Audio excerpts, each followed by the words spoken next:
प्रथमे मु 77तम राजधानी प्रतिष्ठा दिवस उपलक्षे राजधानीवासी को बहुत बहुत शुभेच्छा एवं अभिनंदन जनाऊँगी। 77 वर्षर यात्रा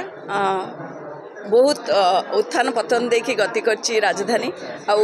40,000 लोकों तैयारी होता ये सहर आज 13.5 लाख लोक ए रोचंती। मु तो कहबी जे केवल ओडिशा नुहे ओडिशा बाहर लोकों गोटे सुंदर आवास स्थल भाव में भुवनेश्वर सबुबले आकर्षण केन्द्रबिंदु होगी रही ये सहर जे शगड़ गाड़ी आरंभ से आरंभ होता ये सहर से आज मेट्रो सहर भाव में परिणत होती। आपण देखु बहु जिनिस एमती होती जहाँ को कि अंतर्जातीय स्तर में ये सहर ख्याति लाभ कर स्मार्ट सिटी होती। ये हूँ प्रथम सहर जो सहर में दुई थर हॉकी वर्ल्ड कप होती। ये देशर जदि देखा ताले स्पोर्ट्स कैपिटल बनी बहुत जिनिस ये शिक्षा कहतु स्वास्थ्य कहतु क्रीड़ा कहतु ये सब क्षेत्र में बहुत अग्रगति करी किंतु बहुत जिनिस जीवार अच्छी कारण भुवनेश्वर जिते प्रतिष्ठा होता से जो उद्देश्य प्रतिष्ठा होता भुवनेश्वर को राजधानी भाव में जे आर जो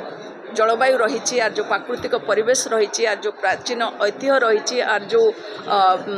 जदि देखा ए जो बढ़िबार सहर बढ़िबार जो संभावना रही ये सबको दृष्टिकोण को नजर रखा है कि एठी राजधानी करिबार निष्पत्ति निया जायतिला। तेणु आम समस्तंकर दायित्व आज सहर बढ़िबा सहित आहुरी बढ़ी जाइछि। विशेषकर बीएमसी हो बीडीए हो ये क्रूट हो बा स्मार्ट सिटी हो जो ऑर्गन गुड़िक रही भुवनेश्वर समस्तंकर दायित्व होछि ए सहर को आग को बढ़िबा को दबा एवं ता सहित जलवायु किभली भाव में ठीक रहिबो किभली भाव में प्राकृतिक परिवेश आर ठीक रहिबो किभली भाव में आर येटा गोटे पर्यटन क्षेत्र मध्य भाव में रहिबो एवं तार जो प्राचीन कीर्तिराज रही जो ऐतिह्य संपन्न संस्कृति रही ताकू मध्य किभली भाव में साइड बाय साइड नहीं कि आगो को जीवा ये समस्त दायित्व होछि आम समस्तंकर। मो समस्त को धन्यवाद दउछि भुवनेश्वरवासी को धन्यवाद दउछि जे ये सहर आज जहाँ होइछि सेमानकर गोटे बहुत बड़ अवदान रही सहयोग रही सहयोग रे ए सहर ग्रीन और क्लीन हम ए नंबर 1 सहर हम होची आपण देखंतु शिक्षानुष्ठान कथा कहतु बड़ बड़ शिक्षानुष्ठान बड़ बड़ बिजनेस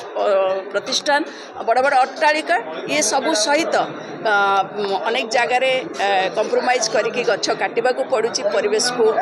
नष्ट करने को पड़ुची किंतु किभली भाव से परिवेश सुरक्षित रहिबो ये नहीं कि आमे समस्त को चिंता करिवार समय आसी आज प्रतिष्ठा दिवस अवसर में आमे समस्ते संकल्प करिबा आसंतु हाथ को हाथ मिलेबा ये सहर को सुंदर सबुज सहर करिबा आर परिवेश को अक्षुण्ण रखिबा आर कीर्तिराज को अक्षुण्ण रखिबा। स्टैंडिंग कमिटी अध्यक्ष अध्यक्षा कॉर्पोरेटर एवं समस्त राजधानीवासी को साधुवाद देई आमे समस्त को विनम्रता पूर्वक निवेदन राजधानी प्रतिष्ठा दिवस पालन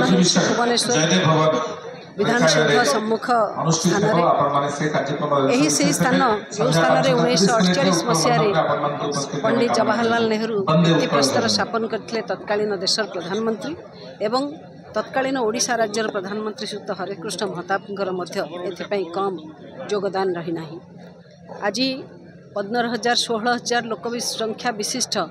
से समय राजधानी प्रतिष्ठा समय राजधानी आज तार कलेबर वृद्धि होती एवं यह एक सबुज सुंदर आध्यात्मिकता वातावरण रे भरपूर थिबा एवं ज्ञानोदय पई समस्त प्रकार शिक्षार भित्तिभूमि संयुक्त होगा सहित स्वास्थ्य सेवा मध्य जोगे देबा पई भिन्न भिन्न स्वास्थ्य अनुष्ठान गुड़िक भुवनेश्वर सहर में जो भाव में बढ़ी चली एवं तत्सहित ए अंचल को लोकंकर आवागमन जो भाव में बढ़ी 15,000 रु आज 13 लाख ऊर्ध्वे पहुँची भुवनेश्वर सहर तार ऐतिह्य संपन्न गरिमामय इतिहास को बजाय रखा सहित आगामी दिन में यह किभली सर्वसमावेशी सहर रूपे परिगणित हेबो। युव छात्रंक ठारू आरंभ करी क्रीड़ाविद ठारू आरंभ करी भिन्न भिन्न स्थानरू आसीथिबा कर्मजीवी जनतांक ठारू आरंभ करी मूल भुवनेश्वर बासिंदांक सहित समस्तंकर किभଳି श्रीवृद्धि हेबो एवं रास्ता घाट ठारू आरंभ करी आहुरी अधिक भित्ति प्रस्तर आहुरी अधिक भित्तिभूमि सुदृढ़ हेबो। सेथिपाई निश्चित भाव में आगामी दिन मानकरे ये सहर जो परिवर्धन परिचिंता रही अनुचिंता रही भितर निश्चित भाव में ताहा रहिबो। सबुठारु गुरुत्वपूर्ण कथा है शांति श्रृंखला रक्षा करने परिवेश संतुलनता बजाय रखा एवं तत्सहित ए अंचल को आसुथिबा जो अतिथि माने जो माने किए कम समय पर आसती किए अतिथि रूपे आसी एठी दीर्घस्थायी रही ए समस्त एक लोभनीय परिवेश सृष्टि करवा ये आम समस्त कर्तव्य। सर्वांगीन सर्वदृष्टिकोण जो देखा ताहले ए सहर निश्चित भाव में राजधानी रूपे ए सहर हेबार जो मूल उद्देश्य थिला जे कि जेते छोट थिले यार परिसीमा परिवृद्धि हो पार आज ताहा सक्षम से आम सक्षम हो पारिचे। ए सहर तार स्थायित्व एवं राजधानी स्थायित्व दीर्घ दिन जारी रहिबो। अनेक वर्ष धरी यह राजधानी मान्यता पाई आसिबो एवं एभली अनुष्ठान को समस्ते पाखरु देखिबा एवं निज निज कर्तव्य पालन करिबा। मु तो कहिछि समस्त को जे आमे निजे आम निज कर्तव्य पालन करिबा निज परिवेश सुरक्षा पई आमे गछटिए लगेबा ठारु आरंभ करी आखपाख पड़ोशी सहित सुसंपर्क रखा माध्यम आम निश्चित भाव में ए सहर को यार गरिमा को आहरी वृद्धि करि परिबा।